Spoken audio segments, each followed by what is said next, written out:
بسم اللہ الرحمن الرحیم۔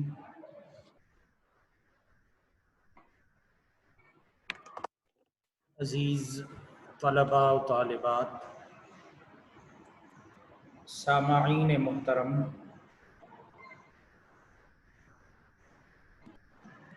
آج پھر ایک نئے ٹاپک کے ساتھ آپ احباب کی خدمت میں حاضر ہیں۔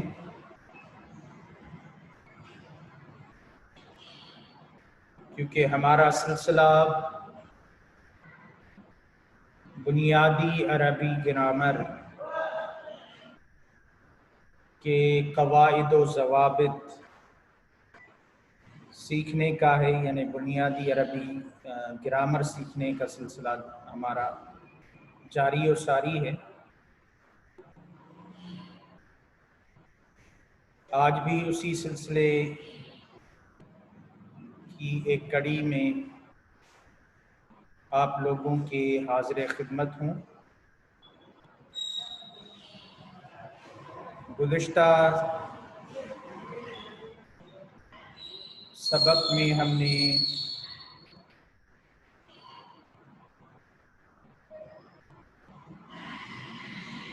کلمے کی اقسام پڑھی تھی اور ان کلمے کی اقسام کی تعریفات بھی ہم نے پڑھی تھی۔ آج جو ہے ان کلمے کی اقسام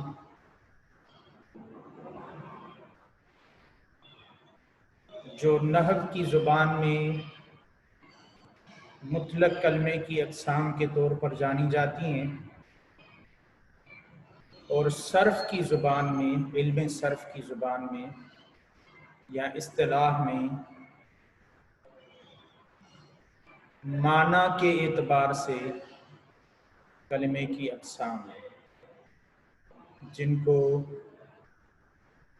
بر صغیر پاک و ہند کے علماء سے اقسام بھی کہتے ہیں، کیونکہ یہ تین قسمیں ہوتی ہیں معنی کے اعتبار سے کلمے کی: اسم، فعل اور حرف۔ یہ تین قسمیں ہوتی ہیں، تو فارسی کا لفظ استعمال کرتے ہوئے سے اقسام اس کو نام دیا جاتا ہے۔ وہ سے اقسام یا کلمے کی اقسام ہم نے پڑھی تھی، ان کو سمجھا تھا۔ آج ظاہر ہے کہ ہم جو زبان بول رہے ہیں یا کلمات ہم لکھے ہوئے ہمیں نظر آتے ہیں، ہمیں ابتدائی طلباء کو کیسے پتہ چلے کہ فلاں کلمہ پڑھا گیا ہے وہ اسم ہے، فلاں کلمہ پڑھا گیا ہے وہ فعل ہے، یا فلاں کلمہ پڑھا گیا ہے وہ حرف ہے؟ شکل و شباہت کے اعتبار سے ایسی کون سی نشانیاں ہیں کہ جن سے ہمیں، یعنی معنی کا ہونا، اس میں پھر جو ہے فعل کا ہونا نہ ہونا، یہ تو الگ ڈیفینیشنز ہو گئیں، اور اس میں پھر جب ترجمے کی طرف بندہ جاتا ہے تو پھر ہمیں سمجھ میں آتی ہے کوئی بات کہ بھائی ابھی معنی بن بھی رہا ہے کلمے کا یا نہیں بن رہا۔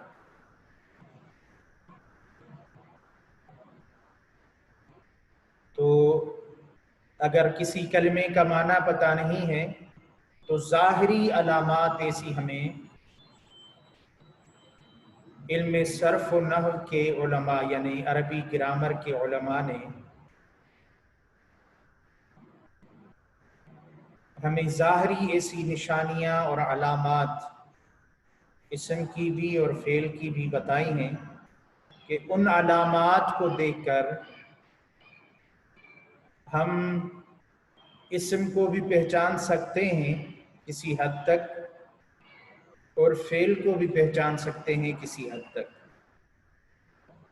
آج وہی علامات ہم انشاءاللہ تعالی پڑھیں گے بھی اور انشاءاللہ ان کو سمجھنے کی کوشش بھی کریں گے۔ تو آئیے ان جو ہے اسم و فعل کی علامات کی طرف چلتے ہیں۔ تو یہ ہمارا سبق ہے، اسم اور فعل کی علامات کے اعتبار سے۔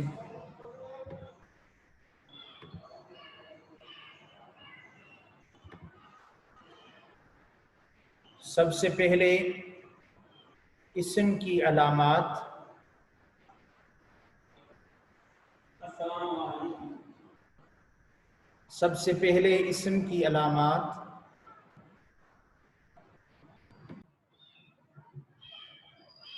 تو اسم کی علامات میں سے سب سے پہلی جو اسم کی نشانی ہے وہ بتا رہے ہیں کہ اسم کے شروع میں ایک نشانی تو یہ ہے کہ اس کے شروع میں الف لام آتا ہے۔ اسم کے شروع میں الف لام آتا ہے۔ مثال کے طور پر یہاں مثال بھی لکھی ہوئی ہے، جیسے یہاں الحمد ہے، تو اس الحمد میں جو یہ الف لام آیا ہے یہ اسم کی نشانی ہے۔ تو اس کا مطلب حمد اسم تھا، تبھی اس کے اوپر الف لام استعمال ہوا ہے۔ دوسری اسم کی نشانی بتا رہے ہیں کہ اس اسم کے آخری حرف کے اوپر تنوین ہوگی۔ یہ یاد رکھیے گا کہ ضروری نہیں کہ جو اسم کی نشانیاں بتائی جا رہی ہیں وہ سارے کی ساری اکٹھی کسی بھی اسم کے اندر آ جائیں، یہ ضروری نہیں۔ ان میں سے کوئی ایک ہوگی، دوسری نہیں ہوگی، چند ایک ہوں گی، باقی نہیں ہوں گی۔ تو یہ ضروری نہیں کہ ساری کی ساری اکٹھی جتنی بھی اسم کی نشانیاں یا علامات ہیں وہ ساری کی ساری اکٹھی کسی کلمے میں آ جائیں، یہ ضروری نہیں۔ تو دوسری نشانی جو اسم کی بتائی ہے اس کے آخر میں تنوین کا ہونا، یہ بھی اسم کی نشانی ہے۔ جیسے آپ دیکھیں زیدن، زیدن کے کلمے میں آخر میں تنوین آئی ہوئی ہے، یہ تنوین جو ہے اسم کی نشانی ہے۔ یہ زیدن کے آخری حرف پر یعنی دال کے اوپر جو تنوین استعمال ہوئی ہے یہ اسم کی نشانی ہے۔ اب یہ ساتھ میں یاد رکھیے گا، الف لام اور تنوین، اس کو سادہ زبان میں آپ ایسے سمجھ لیں کہ یہ دونوں ایک دوسرے کا ضد ہیں۔ آگے پھر گرامر جو آگے گرامر ہم پڑھیں گے اس گرامر میں ہمیں پھر اس کی تفصیل بھی پتہ چلے گی کہ الف لام اور تنوین کا کیا معاملہ ہے، آپس میں ضد کیوں ہے، کیا سبب ہے ان میں جو ہے ضد ہونے کا، وہ انشاءاللہ آگے ہم پڑھیں گے۔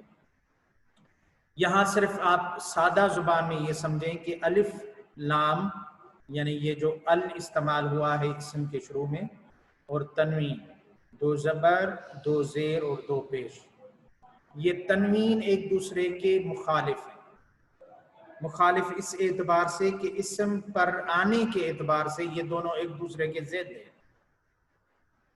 یعنی اسے سمجھ لیں کہ دونوں نے ایک دوسرے سے ٹھانی ہوئی ہے کہ الف لام اگر اسم کے شروع میں آئے گا تو اس کے آخر میں تنوین اسی وقت نہیں ہوگی۔ جیسے یہاں کلمہ لکھا ہوا ہے الحمد، تو اب میں الحمدن نہیں پڑھ سکتا، اگر میں پڑھوں گا تو غلط پڑھوں، یہ غلط کلمہ ہو جائے گا، اور میرے پڑھنے کی اس انداز سے پڑھنے کی وجہ سے جو عربی جاننے والا ہوگا وہ تو کہے گا کہ اسے تو ابتدائی بات ہی نہیں آتی کہ الف لام اور تنوین ایک ساتھ کسی بھی اسم کے اوپر نہیں استعمال کی جاتی۔ اگر میں نے الف لام بھی پڑھ لیا شروع میں کسی کلمے کے اور آخر میں تنوین بھی پڑھ لی تو پھر جو ہے یہ ایسا ہو جائے گا کہ یعنی میں ابھی عربی گرامر کی الف بے سے بھی واقف نہیں۔ تو یہ یاد رکھیے گا کہ اسم کے شروع میں الف لام آ جائے تو اسم کے آخری حرف پر تنوین نہیں آئے گی۔ اگر اسم کے آخری حرف پر تنوین آ جائے تو پھر اس کے شروع میں الف لام نہیں آئے گا. اگر اس کے آخر میں تنوین آ جائے تو اس کے شروع میں الف لام نہیں آئے گا. جیسے یہاں اس حمد کلمے کو اگر میں حمدن پڑھوں میں نے تنوین لگا دی آخری دال کے اوپر، تو دیکھیں میں نے حمدن پڑھا ہے تو اس پر الف لام نہیں لگایا، الحمدن نہیں پڑھا بلکہ حمدن پڑھا. لیکن جب میں الحمدو پڑھوں گا تو آپ دیکھیں جب ال پڑھا ہے میں نے تو الحمدو پڑھا ہے، دن نہیں پڑھا. تو الف لام آئے گا شروع میں تو آخر میں تنوین نہیں آئے گی، اور اگر آخر میں تنوین آ گئی اسم کے شروع میں تو پھر الف لام اسی ایک ہی وقت میں استعمال نہیں ہوگا.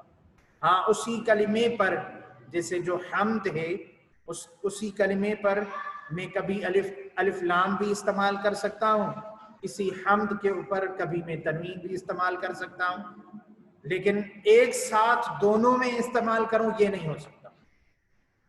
ایک ساتھ دونوں استعمال کروں یہ کبھی نہیں ہو سکتا اور نہ کبھی استعمال ہوتے ہیں. تیسری نشانی تثنیہ کا ہونا. تثنیہ جس کو انگلش میں ڈیول کہا جاتا ہے، واحد یعنی سنگولر، پھر ڈیول، پھر پلورل استعمال ہوتا ہے عربی زبان میں. باقی زبانوں میں تو سنگولر اور پلورل یعنی واحد اور جمع استعمال ہوتا ہے.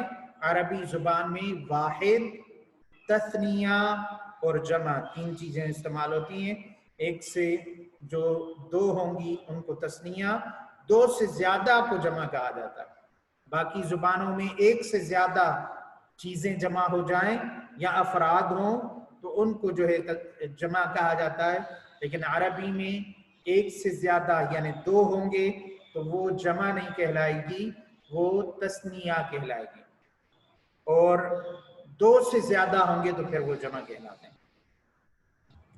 تو اب یہاں بھی دیکھیں کہ وہ تثنیہ ہوگا، اور تثنیہ ہونے کے لیے طریقہ کار یہ ہے کہ یا تو اس کے آخر میں الف نون ہوگا یا نون ما قبل مفتوح. الف نون مکسور آخر میں، اور الف ما قبل مفتوح، یا نون مکسور، یا سے ما قبل جو حرف ہوگا وہ مفتوح ہوگا. یہاں کتابانی یا کتابینی، کتابانی یا کتابینی. ایسے ہی جمع ہونا بھی اس کی نشانی ہے اسم کی، اور جمع ہونے کے بھی مختلف طریقے ہیں، وہ انشاءاللہ نیکسٹ کلاس میں جب جمع اور تثنیہ کا جو ہے سلسلہ آئے گا تو اس میں ہم انشاءاللہ پڑھیں گے. صرف آپ کو نشانیاں بتائی جا رہی ہیں. اب یہاں پر بھی یہ دیکھیں یہ جو کلمہ استعمال ہوا ہے مسلمون، مسلمون جو کلمہ استعمال ہوا ہے اس میں یہ واو اور نون یہ جمع کی نشانی ہے.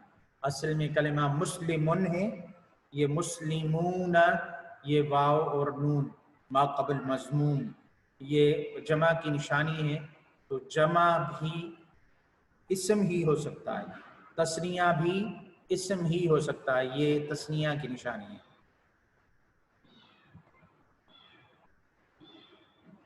ٹھیک ہے. اب پانچویں نشانی جو اسم کی ہے مذکر ہونا. جیسے ضاربن، ضاربن اس کا معنی ہے مارنے والا، ہاتھ سے ضرب مارنے والا، ہاتھ سے لکڑی سے ضرب مارنے والا، ضاربن کہتے ہیں. مؤنث ہونا جیسے ضاربتن مارنے والی، یہ مؤنث کی نشانی ہے. مؤنث ہونا، یہ مؤنث کس طریقے سے بنتا ہے وہ بھی انشاءاللہ، مذکر و مؤنث بھی انشاءاللہ ہم پڑھیں گے. لیکن علامت کے اعتبار سے آپ دیکھ لیں کہ مذکر ہونا بھی اسم کی نشانی ہے،